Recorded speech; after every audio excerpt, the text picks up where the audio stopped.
Good morning, Mr. Commissioner.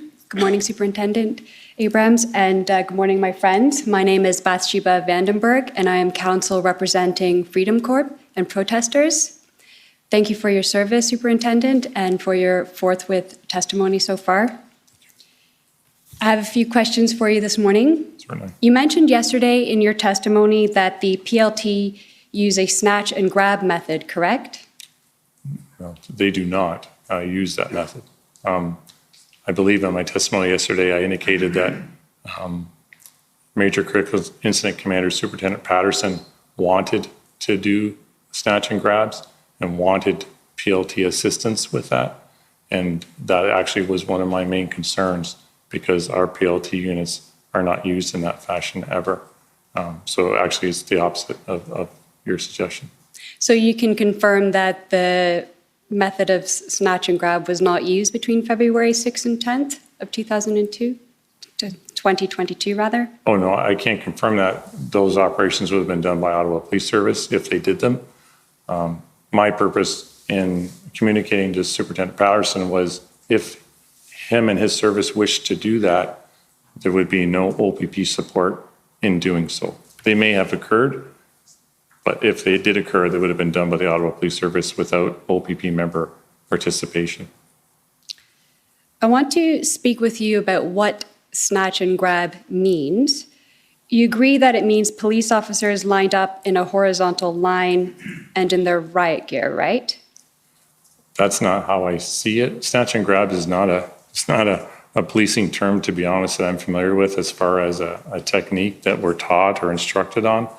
When I heard Superintendent Patterson explain that, he didn't explain it in great detail. I pictured in my mind it was trying to locate certain individual persons who may have reasonable grounds to be arrested, and essentially, when they're located, grab them off the street wherever they're located and arrest them under those authorities.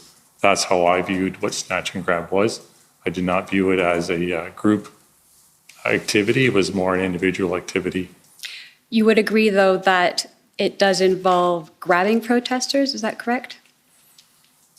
No, well, I mean, the individual person may be a protester themselves, but I pictured an operation where officers are going out looking for one particular person or persons on a list, but not the persons aren't together in a group. And if an opportunity arose, they would effect an arrest of that singular person. Thank you. Was this method, to the best of your knowledge, used after the Emergencies Act was invoked? I can't speak to that because I wasn't connected with the Ottawa Police operations at that level. You mentioned in your testimony yesterday that you only found out about the creation of the red zone on February 17th. Is that correct? I believe that's correct through media that was posted on Ottawa Police Twitter and some media releases that were released by Ottawa Police where they spoke about the formation of this red zone.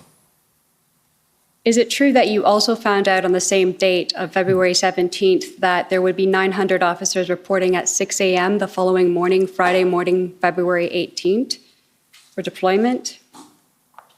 So, yeah, yes, but if I could expand on that answer a little bit to add some context to it. So the evening, the date was February 19th, you're indicating? In the evening of the February 17th, that you found out that at 6 a.m. the next morning on February 18th that there'd be 900 officers. I believe the 17th was a Thursday, am I correct? The 17th was a Thursday evening, Right. That's correct. So the next date was a planned large public order unit deployment, which was the first time we would have seen a large number of public order unit members on the street. And my people's role, the people I was in control of, would be to be at traffic points to help contain and control any ground that public order units were able to clear. And late that evening, I believe it was around 10 o'clock, 50 RCMP members attended our OPP command post and indicated that they were reporting to our location starting the next morning along with Ottawa Police. And that was concerning to me only because I was already deploying close to 500 to 600 of my own members. And if we added Ottawa Police and RCMP, that would be 900 members. And we would not physically be able to get that many members onto the street in time to support the operation that was planned for the next day. So was it, in your professional opinion, that there was insufficient time to properly brief these 900 police officers prior to them being deployed on the ground? There would not have been sufficient time to brief them and get them on the ground, so that's why that evening, as a team, I gathered my incident commander, Ottawa Police Service supervisors were on our command post helping us with telecommunications, and I gathered them in a group, and we all said we have to solve this problem because we're literally hours away from a major operation. So collaboratively and together, we all agreed on a solution so that we did not have to deal with that issue the next morning, and we were able to get officers deployed in a reasonable amount of time. Was the name of this major operation Operation Takedown? I was never aware of what the public order unit operation name was. I just knew that there was a public order operation happening the next morning, but I wasn't familiar with the name of it. As per the Ontario Police Services Act Regulations 926, all police officers, including public order unit members performing active duty, shall have an up-to-date use of force qualification within the last 12 months. Is that correct?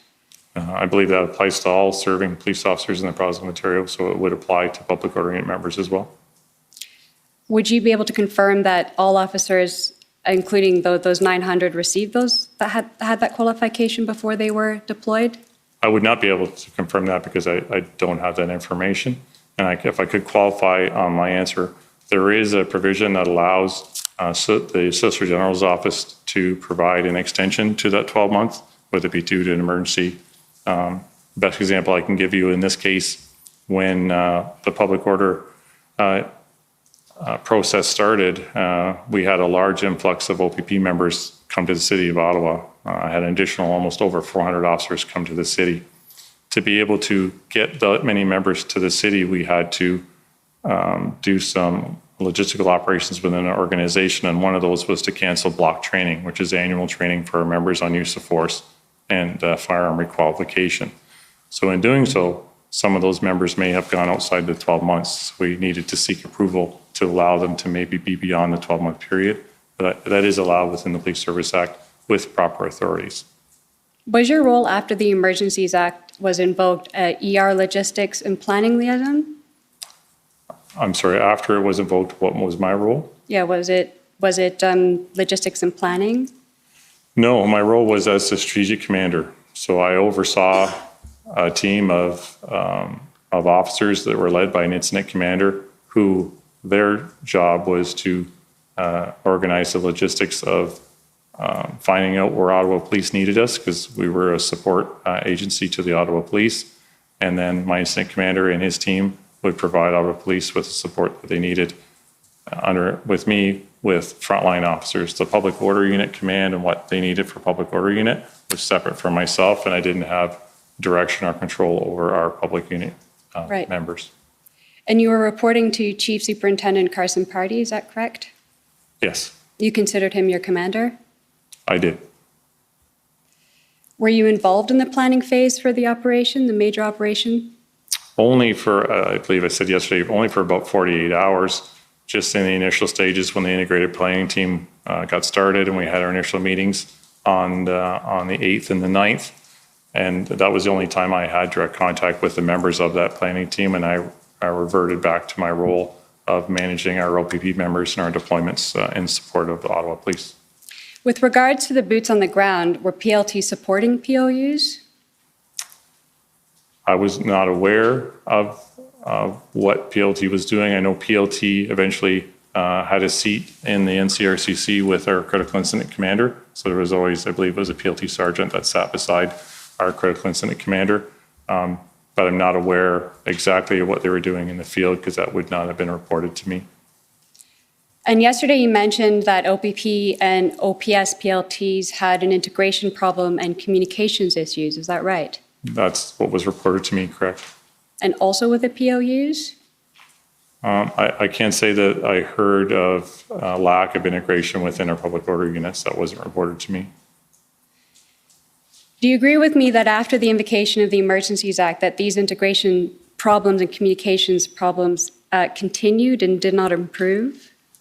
Within the PLT teams? there were still issues. I would have calls with Inspector Baudin, and he would say some days they were making forward progress, and other days they still lacked an ability to understand what the plan was, because until the integrated planning team came up with a plan, there was still no plan. So they still struggled to determine what their purpose was. Were they truly an integrated team between the Ottawa Police Service PLT team and the OPP PLT team? There were still those issues, yes. Okay. And that, in fact, that the problems worsened after the influx of 900 additional officers on the ground on Friday morning, the 18th of February. I don't know if they any worsened. I think they maintained and they were similar, but I don't know that they became any worse.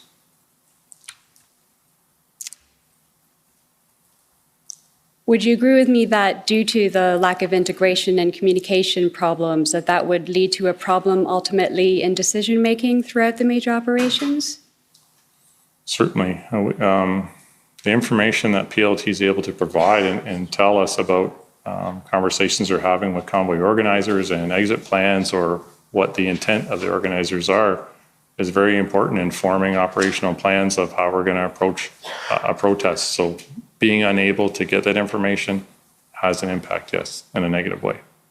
And when I mentioned major operation, I mean after the invocation of the Emergencies Act. So, though I consider it one giant operation, and the lack of communication had impacts all along, from invocation period prior to and during. If it didn't improve after the invocation of the Emergencies Act, would you agree that it got worse? I can't say it got worse. It just seemed to be a similar theme throughout my time as strategic commander, as I continue to hear the lack of communication, the lack of integration. That was a common theme. It didn't seem to increase through one day or the other, whether prior to February 14th or after. It seemed to be a similar theme throughout. And the final phase after this major operation, after the invocation of the Emergencies Act, was called the maintenance phase. Is that correct? I recall that name being used. It was a phrase meant to maintain and hold ground that public order unit members were able to clear streets, intersections, those types of things. Do you agree that every officer who draws their firearm in the presence of public and uses weapons or improvised weapon other than a firearm on another person, or uses physical force on a person that results in an injury to that person requiring medical attention, shall complete a use of force report prior to the end of duty? I can only speak to the OPP. There is a use of force reporting requirement. I apologize, I'm not certain on the timelines of when it shall be done, whether it's at the end of their shift or within a certain number of days. I'd have to review the legislation. So unfortunately, I can't give you the exact answer on that. But I tried to follow all what you were speaking about, but from what I've heard you say, it seems to check all the boxes that are related to our members when they have to fill out use of force reports. And all the occasions you mentioned, from what I recall hearing, fit those needs to have a use of force report submitted. Timelines aside, were any of those use of force reports completed after the major operations, after the invocation of the Emergencies Act? I'm not aware. Yesterday, you mentioned that you listened and you watched Superintendent Morris's testimony yesterday. Is that correct? You mentioned that yesterday in your testimony. I'd seen parts of his testimony, yes.